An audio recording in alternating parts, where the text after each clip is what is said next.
I don't know how to start this without sounding insane. Maybe I already am. Maybe whatever I saw up there broke me in ways I'll never recover from.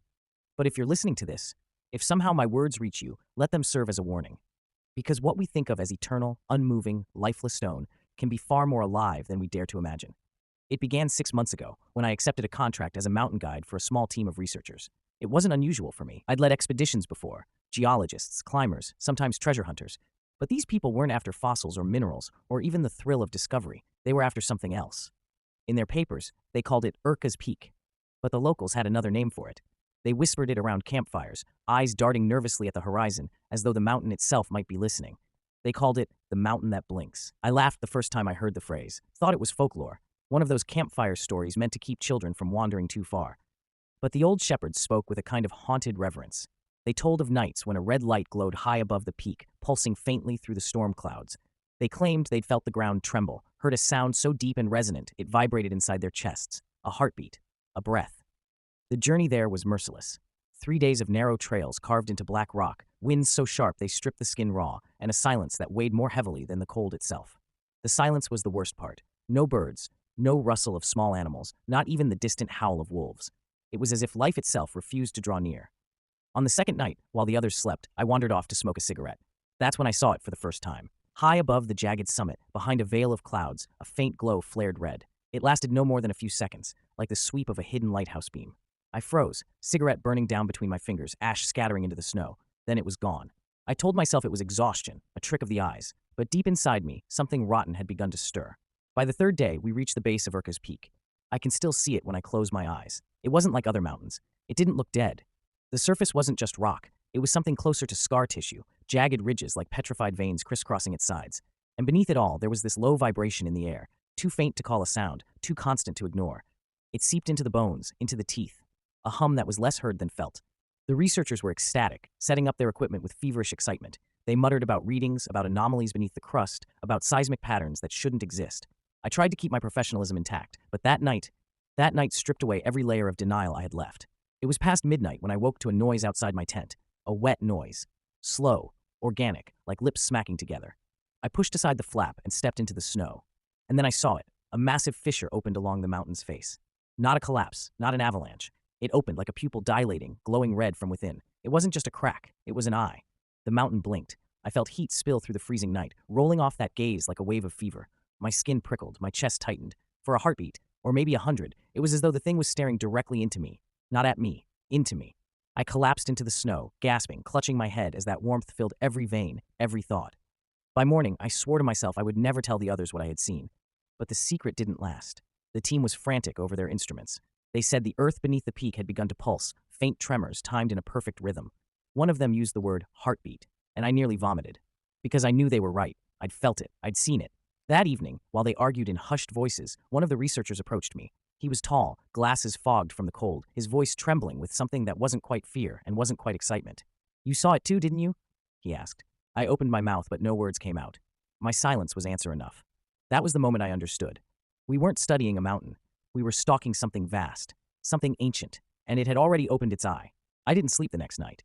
None of us did. The camp was filled with a tension so thick it was like breathing smoke. Every gust of wind carried with it the illusion of whispers, low, guttural tones that faded as quickly as they arrived. The researchers argued quietly among themselves, huddled around their monitors and instruments, their faces pale and gaunt in the glow of their lanterns. I could hear fragments of their conversations. Not geological, organism, subterranean structure. Words that made no sense when spoken about a mountain. But I knew. I'd seen its eye. At some point, around 3 in the morning, the hum in the earth grew stronger. It wasn't subtle anymore. The ground seemed to throb beneath us, a steady pulse that made the metal poles of the tents rattle and sink. Every beat felt like it was shaking my ribs from the inside out. One of the researchers, a woman named Ellison, broke down. She started screaming at the others, insisting that we pack up, that we leave immediately. Her voice cracked as she shouted about being seen, about the gaze that burns. She wasn't wrong. I'd felt it too, but they didn't listen. They restrained her, muttering about fatigue and stress, and sedated her with a syringe. I watched all of this in silence, my throat too dry to speak. Because if I admitted I felt the same way, that same needle might find its way into me. The following day, they began their drilling. They carried equipment up the slope, steel rods and portable rigs, setting up on a ridge that jutted out like a broken tooth. I climbed with them, my boots crunching in the snow, my heart pounding harder with every step closer to that colossal scar of stone. Up close, the rock didn't look like rock at all. It looked fibrous, almost like petrified muscle. Deep black veins ran along its surface, glowing faintly red as though something beneath it was alive and burning. The drill's bit screeched as it tore into the surface, sparks flying, and with every inch it bit deeper, the mountain shuddered. I swear I felt it. Not the tremor of stone fracturing, but the recoil of flesh resisting. And then came the sound. A groan. Deep, resonant, inhuman. It rolled through the valley like thunder, rattling the snow from ledges high above. The drillers froze, their faces blanched, but the lead researcher urged them on, shouting about proof and breakthroughs. That night, I woke to Ellison whispering my name outside my tent. I stepped out to find her shivering in the snow, eyes wide, lips trembling. She looked like she hadn't slept in days. "It watches me when I close my eyes," she said. "Every time I blink, I see it blinking back." Her voice was flat, empty, like she was repeating something implanted in her skull. She grabbed my hand, her nails digging into my skin. "You saw it too. Tell me you did." I tried to comfort her, but before I could answer, a shadow rippled across the snow. We both looked up. The peak was glowing. Not a faint pulse this time, but a searing light bursting from its fissures, veins of molten red crawling like fire across its face. And then, slowly, horribly, the entire summit shifted. The ridges stretched, twisting like the folds of an eyelid, and that vast, burning eye opened once again, larger than I had ever imagined. The pupil dilated, swallowing the starlight, a black pit rimmed by fire. Ellison screamed. I couldn't move. I couldn't breathe. It was like standing naked before something infinite. The others rushed from their tents, drawn by her cries. They froze too, their arguments and ambitions silenced in an instant. The eye blinked once, and the shockwave knocked half of us to our knees.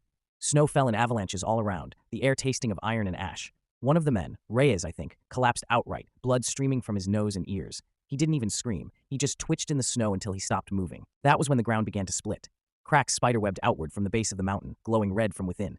Steam hissed up, carrying the smell of sulfur, of rot, of something ancient and wrong. The pulse in the earth grew faster, pounding like a war drum. It wasn't just alive. It was waking up. The team scattered. Some fled down the slope, others stayed frozen in terror. I grabbed Ellison's arm and dragged her toward the lower camp, though every step felt futile. No matter how far we ran, the mountain's gaze followed. Its eye rolled in its socket, tracking us with a slow, unblinking hunger. That night was chaos. Screams echoed through the valley. Shadows moved where no shadows should be. Long, twisted shapes crawling across the snow, cast not by the moonlight but by that glowing eye. They moved with purpose, slithering like tendrils of darkness reaching out for us. Ellison broke free from my grasp at some point, stumbling into the mist. I heard her voice calling my name, then another sound, wet, tearing, muffled too quickly. I didn't follow. I couldn't. By dawn, the camp was half empty. Those who survived were hollow-eyed, broken, whispering fragments of prayer or science that no longer meant anything. I sat alone on a rock, staring up at the peak.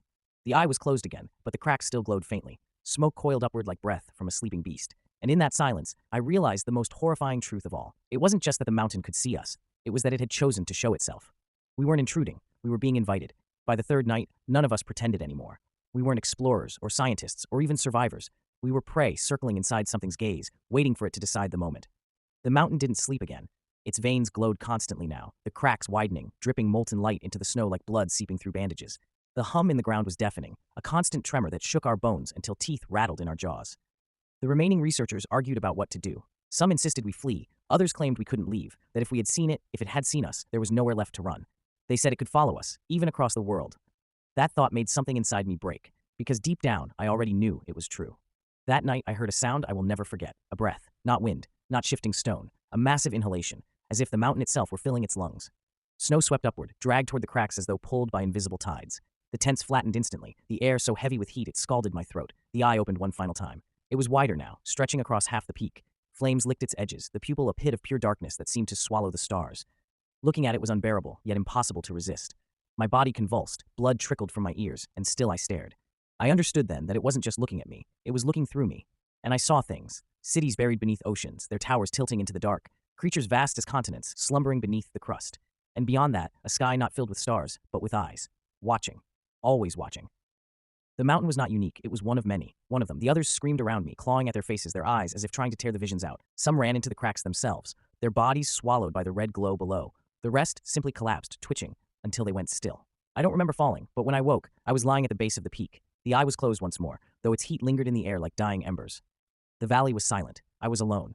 And yet, I know it let me live. Not out of mercy, not out of accident. It left me as a messenger. Because now, whenever I close my eyes, even for a second, I see it, waiting in the darkness behind my eyelids. A shape too vast to measure, too old to name. It blinks when I blink. It breathes when I breathe. And one day, when it finally opens its eye for the last time, I know it will not close again.